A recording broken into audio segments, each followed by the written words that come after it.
Hello students, welcome to your computer class. Now we were on the chapter number 1, computer system overview, and the hardware component is finished. In your book, one more topic is after the hardware component, that is mobile hardware. This topic is not in your syllabus, right? Now, the next topic is the software.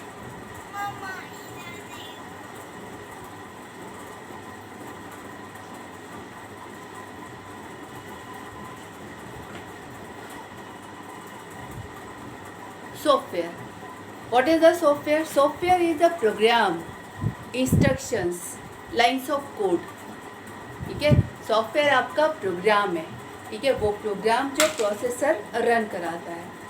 ठीक, अब software mainly आपके दो तरीके के होते हैं. That is system software and application software.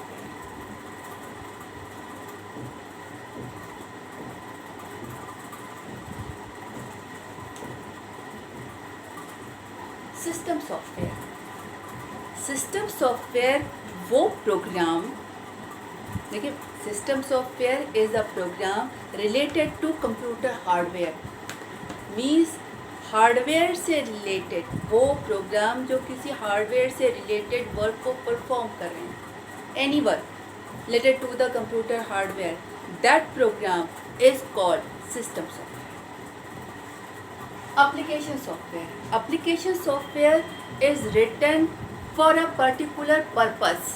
Application software वो software होते हैं जो पर्टिकुलर पर्पस के लिए लिखे गए, and that software run on any operating system. Means application software cannot run standalone.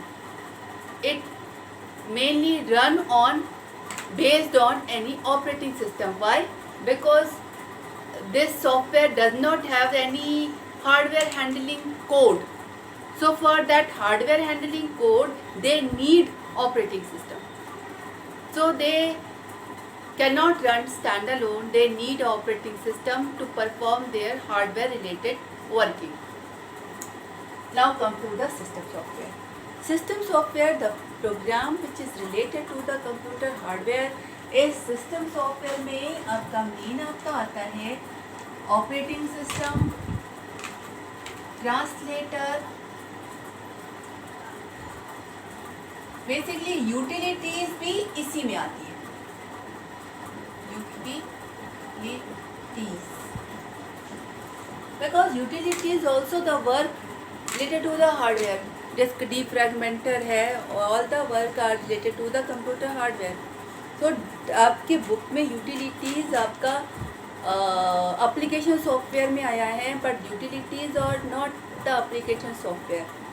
Utilities are the programs comes in the package of OS, and the working of the utilities increase the performance of the operating system.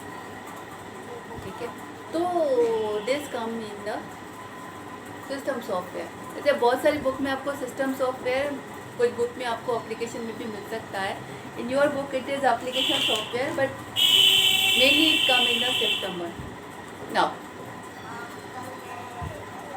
Operating system. Operating system क्या होता है? Operating system is a system software which manage and control all the hardware of your computer. Means एक ऐसा programme, system program, जो आपके computer के सारे hardware को कंट्रोल करने का, मैनेज करने का काम करता है. That is the operating system, right. Translator is the system software which translate the user program to computer understandable program. Computer is an electronic device.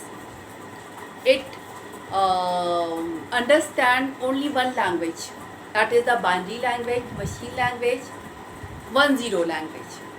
ठीक है. अब आपको कंप्यूटर से आप जो प्रोग्राम लिख रहे हैं वो रन कौन कराएगा? कंप्यूटर. तो रन तो तभी कराएगा ना जब उसकी समझ में उस काम को करना किसे है? कंप्यूटर ने. तो कंप्यूटर उस काम को तभी कर पाएगा जब उसे वो काम क्या है समझ में है. और कंप्यूटर केवल एक लैंग्वेज समझता है, that is the binary language. अब आपने कंप्यूटर को सॉफ्टवेयर यानी प्रोग्राम रन होने के लिए दिया, अगर कंप्यूटर की समझ में ही नहीं आएगा तो वो उसे काम करेगा कैसे? Now here it need a translator, mediator, जो आपकी लैंग्वेज में लिखे गए प्रोग्राम को मशीन लेकर कंप्यूटर की लैंग्वेज में कन्वर्ट करें.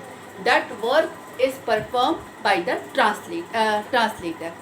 ठीक है. मैं 1 by 1 लेती हूँ. सबसे पहले operating system.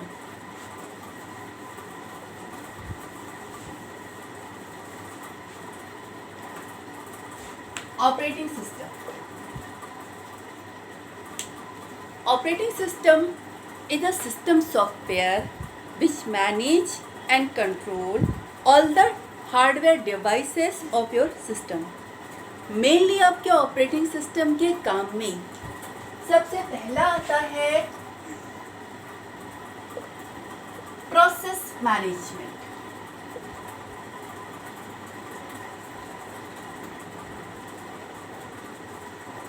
memory management,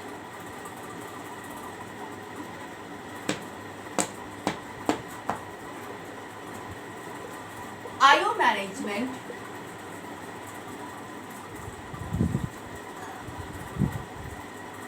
and file management.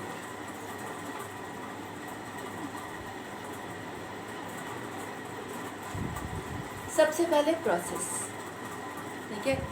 Operating system is a system software which manage and control all the hardware devices of your system. अब इस manage and control में सबसे पहले process management में आप कह सकते हो प्रोसेसर का management. What is the process? Program in running state is called the process. देखिए, कोई भी प्रोग्राम आपका हार्ड डिस्क पे पड़ा हुआ है तो उसको प्रोसेस नहीं बोलते. जब वो प्रोग्राम रन होने के लिए आया, अब या तो वो रन हो रहा है या प्रोसेसर का वेट कर रहा है या टर्मिनेटेड स्टेट है, सस्पेंड, किसी भी स्टेट में है, मेन मेमोरी में है. ठीक है. उस पर आपका ओएस काम कर रहा है या प्रोसेसर उसे रन करा रहा है, कुछ भी है, उस समय उसको प्रोसेस. अगर आपका प्रोग्राम हार्ड डिस्क पे पड़ा हुआ है तो उसको प्रोग्राम बोलते हैं, उसको प्रोसेस नहीं बोलते हैं. Program in running state is called the process. अब प्रोसेस मैनेजमेंट में प्रोग्राम ने रन होने की डिमांड की. अब ऑपरेटिंग सिस्टम उससे रिलेटेड जितने भी काम को करता है वो सारा का सारा प्रोसेस मैनेजमेंट में आता है. क्या क्या काम करता है? सबसे पहले वो करता है प्रोसेस क्रिएशन. प्रोसेस क्रिएशन का मतलब प्रोग्राम हार्ड डिस्क पर है, उसको उठाकर मेन मेमोरी एलोकेट करना और प्रोग्राम के नाम से वो एक टेबल क्रिएट करता है जिसमें उस प्रोग्राम की सारी इंफॉर्मेशन कि प्रोग्राम किस स्टेट में है, मेन मेमोरी में कहाँ पर है, कौन कौन सी फाइल उसके साथ अटैच है, उसके लिए वो एक टेबल क्रिएट करता है. उस टेबल में उसकी सारी इंफॉर्मेशन. इस टेबल का नाम होता है प्रोसेस कंट्रोल ब्लॉक. तो ये दोनों चीज़ें, मेमोरी एलोकेट करना और पीसीबी क्रिएट करना, ये दोनों ही काम उसके प्रोसेस क्रिएशन में आते हैं. उसके बाद प्रोसेस शेड्यूलिंग. प्रोसेस शेड्यूलिंग का मतलब होता है कि प्रोग्राम को रन होने के लिए प्रोसेस चाहिए. अब प्रोग्राम तो एक से ज़्यादा हो सकते हैं और प्रोसेसर तो आपका एक ही है. अब सारे प्रोग्राम को एक साथ तो प्रोसेसर को एलोकेट नहीं कर सकते ना. प्रोसेसर तो एक ही है, किसी एक टाइम में वो ही एक प्रोग्राम की एक लाइन ही रन कराएगा. ठीक है. Okay, speed is fast, but एक साथ दो प्रोग्राम, अगर प्रोसेसर एक है तो एक बार में वो एक ही प्रोग्राम चलाएगा. अब ये ओएस की रिस्पॉन्सिबिलिटी होती है कि अगर एक साथ कई प्रोग्राम ने प्रोसेसर की डिमांड की तो कौन सा प्रोग्राम प्रोसेसर अलोकेट होगा, कितनी देर अलोकेट होगा, कब उससे वापस लेना है, कब दूसरे को अलोकेट करना है, ये सारी चीज़ें प्रोसेस शेड्यूलिंग में आती है। Means scheduling the process to processor. ठीक है, तो प्रोसेस शेड्यूलिंग और you can say the processor scheduling means assigning the process और assigning the processor to the process. अब एक ही होता तब तो कोई बात नहीं थी, एक से ज़्यादा भी है तो कितनी देर रन होगा, उसके बाद कौन होगा, ये सारी चीज़ें आपकी प्रोसेस शेड्यूलिंग में आती हैं। उसके बाद डेडलॉक हैंडलिंग।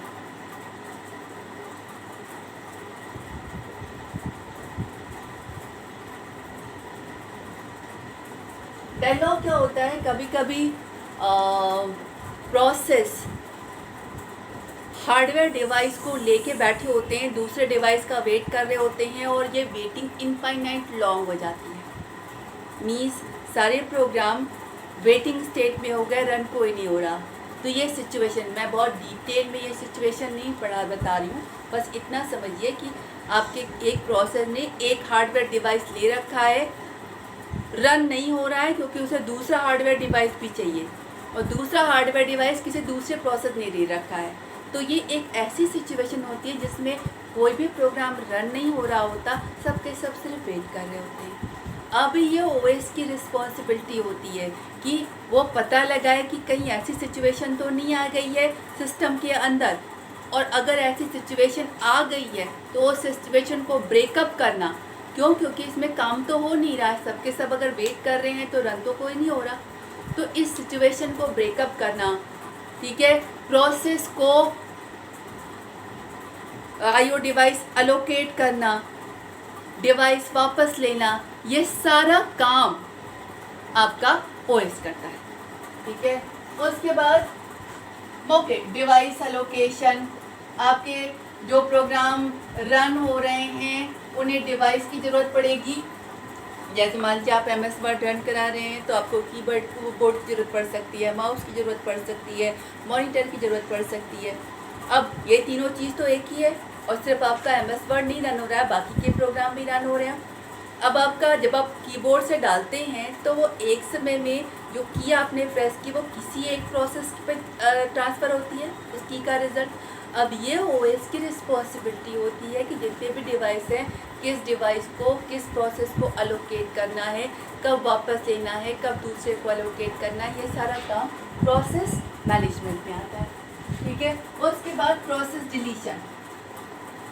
प्रोसेस डिलीशन का मतलब आपका प्रोग्राम रन होके निकल गया, अब उसके नाम से जो मेमोरी अलोकेट करके रखी है वो मेमोरी फ्री करना, जो टेबल बना रखे है उस टेबल को डिलीट करना, ये सारा काम ओएस का प्रोसेस डिलीशन में आता है।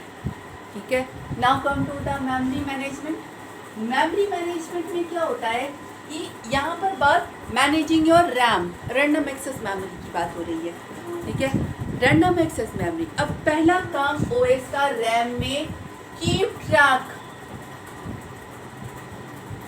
Of memory. कीप ट्रैक में आपकी मेमोरी है, जो भी साइज है वो फिक्स है।